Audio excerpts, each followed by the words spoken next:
सच्ची Hindi love story. एक middle class लड़की के ख्वाबों का राजकुमार सफ़ेद घोड़ों पे में चढ़कर नहीं आता है, वो तो बस यूं ही गलियों में मिल जाता है। मैं एक अनाथ लड़की थी, अनाथालय में पली बड़ी थी। 10वीं के बाद से ही पढ़ाई के साथ साथ पार्ट टाइम नौकरी भी करने लगी। पढ़ाई में मैं औसत की तन्हाई और दर्द तो जैसे कभी न जाने के लिए ही मेरे जीवन में आए थे। वैसे तो कई क्लासमेट थे मेरे, पर शायद मेरे दर्द को मुझसे अच्छा कोई भी महसूस नहीं कर सकता था। जिस लड़की की न माँ हो, न बाप हो, न कोई बहन और न कोई भाई, उसके लिए ज़िंदगी एक सज़ा से कम नहीं होती है। न तो रोने के लिए कोई कंधा, न परेशानी हल करने के लिए किसी का साथ। उलझ कर रह गई थी मैं अपनी बेकार सी ज़िंदगी में। न तो मुझे किसी से प्यार था और न मुझे किसी का इंतज़ार था, लेकिन वक्त को कुछ और ही मंजूर था। मैं 18 साल की हो चुकी थी। आगे की पढ़ाई करने मुझे दूसरे शहर में जाना पड़ा और साथ ही मैं पार्ट टाइम जॉब भी करने लगी। सप्ताह के 6 दिन क्लासेस और ऑफिस में बीत जाते थे और संडे थोड़ा आराम करके ख़त्म हो जाता था। खुद के लिए तो समय ही नहीं मिलता था।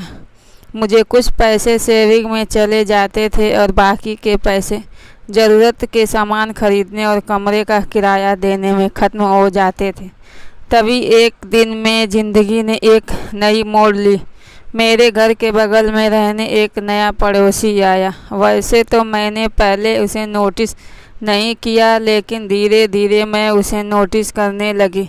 मेरे घर से बाहर जाते वक्त और वापस घर आते समय वो अक्सर छत पर टहलता हुआ मिल जाता था।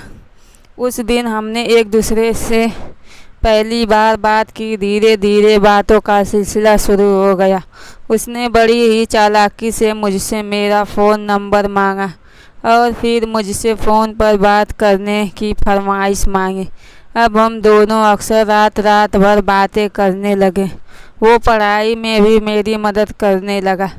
जब मैंने पहली बार उसे आई लव यू कहा तो उसका चेहरा देखने लायक था। शायद वह नर्वस भी था और खुश भी।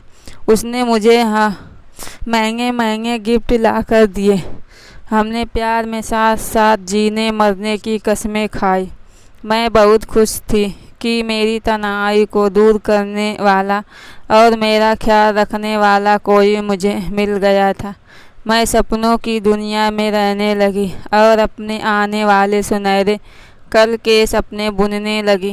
वक्त बीतने लगा। देखते देखते 3 महीने गुजर गए। अब उसने बाइक ले ली। हम दोनों बाइक पर घूमने जाने लगे। पर कहते हैं ना कि प्यार अंधा होता है। उसके प्यार में मैं अंधी हो गई थी। मैंने उसे पहली बार किस किया। मैं बहुत खुश हुई। एक दिन वो मुझे बाइक में बैठाकर शहर से दूर ले गया। वो मुझे ज़बरदस्ती एक होटल में ले गया और फिर उस दिन कुछ ऐसा हुआ जिसने मेरा प्यार पर से भरोसा ख़त्म कर दिया और यह भी बात बता दी कि एक माँ अपनी बेटी को इस दुनिया में जीने के लिए जो बातें सिखाती है वो बातें कितनी ज़रूरी होती हैं। मुझे माँ बाप की कमी बहुत महसूस हुई। उस बेवफा लड़के ने मेरा बलात्कार किया और फिर मुझे अपने दोस्तों के सामने परोस दिया। कुछ घंटों ने मेरा जीवन बर्बाद कर दिया। उन सब ने अपने हवस की प्यास बुझाई और मैं बेबस बनकर सब कुछ सहती रही। मेरा सब कुछ लुट चुका था और अब मुझे जीने की कोई इच्छा नहीं रही थी। वो मुझे बाइक में बैठाकर वापस घर की ओर बढ़ चला। मुझे समझ में ये नहीं आ रहा था कि अब मैं क्या करूं। जब बाइक पुल के ऊपर से गुजर रही थी तभी मुझे ख्याल आया कि क्यों न मैं नदी में कूद कूद जाऊं। नदी वैसे भी पानी से लबालब भरी हुई थी। शायद मौत मुझे बुला रही थी और मैं भी मौत के आगोश में सामने को बेताब थी। मैंने उसे बाइक थोड़ी धीरे चलाने को कहा और बाइक के धीमे होते ही नदी में कूद गई। कुछ मिनटों के संघर्ष के बाद मुझे इस जिंदगी से छुटकारा मिल ही गया। शायद मुझे अंधा प्रेम नहीं करना चाहिए था और मुझ में इतनी ताकत होनी चाहिए थी कि मैं उन दरिंदों से खुद की इज्जत बचा पाती। काश मेरी भी कोई माँ होती जो ज़िंदगी के कदम कदम पर मेरा साथ देती।